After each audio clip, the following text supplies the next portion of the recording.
think, right? So what are some books that really influenced you on your thinking, and how have they kind of like developed you? Because I've been through this kind of phase of my life myself, where I went through, I think maybe one when I started having the existential crisis, where I went back and started reading literally everything. I read Plato, Socrates. I went all the way from then, and I read loads of books. And there was this book that I read. It was called The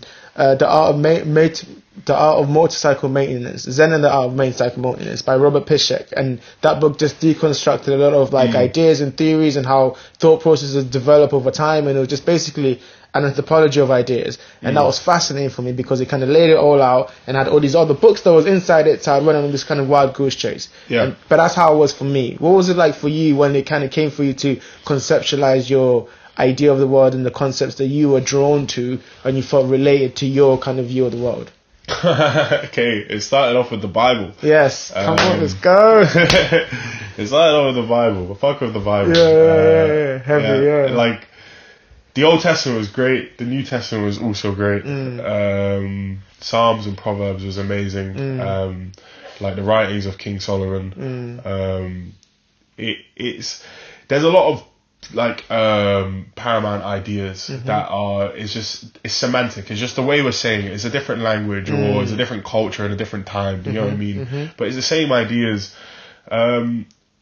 Religion made me seek spirituality. It made me seek ideas that were not just right in front of me. Do you know what I mean? It made me look away from, for example, just like the society and the way that the system works. It made me sit and think about my own virtue, my own like what I want in myself, how I think about like principles and beauty and everything, and just all these kind of weird details that are beyond kind of the regular livings of life, the modern day kind of like how they teach people, like it's more like exactly ancient, and like this wisdom was there from a long time. Even back then, like when all of this stuff was being written, it was the same kind of situation. They go hunt, they go, you know what I mean, that's their life, that's just like the trials and tribulations. They go craft their stuff, they feed their kid, they go to bed, they make sure they're not in the rain, they drink their medicine, they try to stay healthy. But when we're in time of reflection, in times of themselves, they can actually sit and think about these ideas and these kind of concepts. And I think the Bible kind of led me down that road where I wanted to think more about kind of what goes on conceptually and creatively, more than kind of just the hyper indulgence and kind of, I'm gonna study. Well, everyone should study. Stay in school. Make sure. But I'm gonna count my money. You know what I mean? I'm gonna get my paycheck, and I'm just gonna do all of these things, and I'm not gonna think about kind of like what, why, and where. Like a lot, because everyone knows about these things, because it's. We're all, I believe, we're all the same people. You know what I mean? Like, you were born and you don't know why you're here. We're just like, you know what I mean? We don't know where we are. We don't know the truth. So it's like, there's people that like to think about the ideas of what the truth could be, and there's some people who just go, do you know what? I don't know it, so I'm not going to try. Yeah, right. Yeah, exactly. Or it's too hard to think about, so I'm just going to leave it to someone else. Yes. You know what I mean? We'll leave it to the thinkers. Yeah. But after that, I would say Epileptic, the book that had the quote in it. It meant a lot to me because my brother's paranoid schizophrenic, and kind of growing up with kind of that relationship with someone that you kind of vaguely remember had clarity in the mind, and then just shifted into like insanity. That book, it's an autobiography of him growing up with his epileptic brother, and he drew the whole thing, and he's very funny as well, and the way he draws the kind of characters, and the way he depicts kind of his life, it made me realize kind of just the simpleness of kind of human life, and how much everyone is also everyone goes through their own thing, but everyone finds their own resolve, and everyone eventually has to, as he says, sit under the sun and kind of just find your own worth, and just realize that book that you call your life is significant to you, but it's just a book. Yeah. And he's got loads of other works that I've also read, and phenomenal artist. He draws it all himself. And what's the name of the author again? David B. Okay, cool. And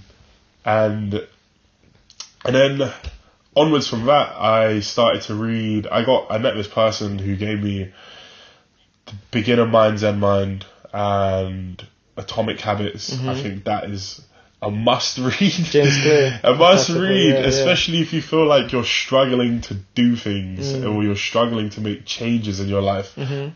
Atomic Habits.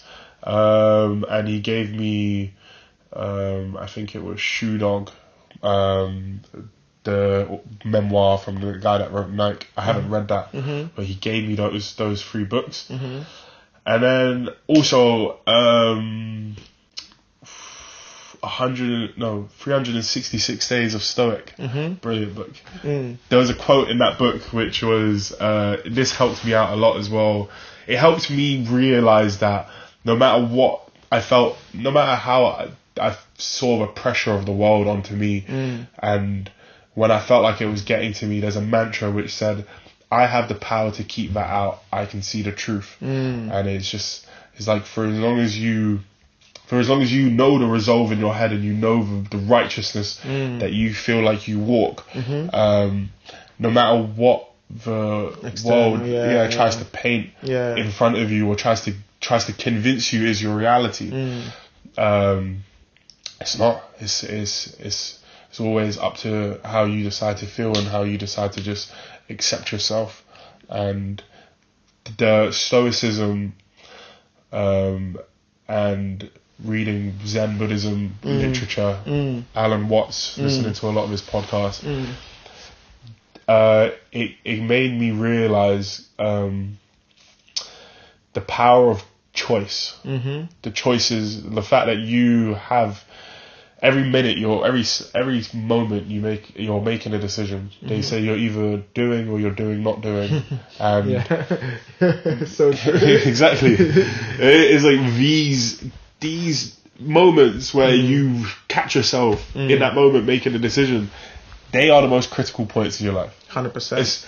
As small as, am I gonna get up on time today? Yes. Yes. Am I gonna hit this person up? Yes. Am I gonna show up? Am I gonna decide to eat enough? Am I gonna drink that glass of water? Those moments of your life. You know what I mean? Am I gonna buy that extra drink in the bar? They're so significant because they're all chain reactions. Yeah, exactly. And it made me realize that you are in control of your destiny, and realization is a thing that we kind of fall in and out of. We slip up. We kind of go into the haze of our mind, and we forget. We basically, I think the average person, or I think everyone, spends about 60% of their life living in autopilot. Because you live in your head, but your body's just doing stuff, and you don't remember. Yeah, exactly. The habits are the same thing you've done yesterday, so you probably do them again today. Exactly. You don't think about it. You don't remember it. You don't stress it. You don't put importance on it. Yeah. That's autopilot. So it's like all that stuff that goes on is a mechanism of in the autopilot is what really, really gets you to where you're going. We put too much stress on the ideas that come into our head and like the things that we are hyper fixated on, that we stress, like for example, I should have done this with X person because I really wanted to, but then we forget about like all the little things, like what's in your diet?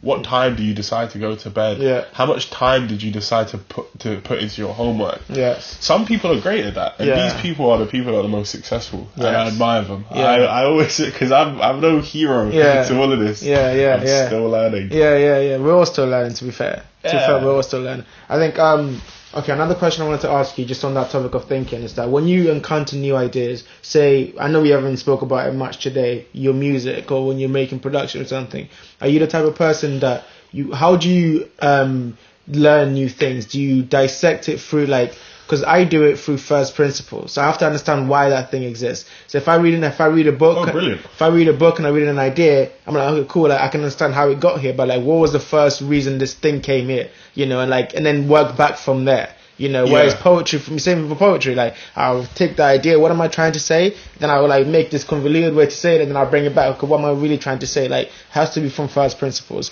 How do you get think through ideas or learn new stuff?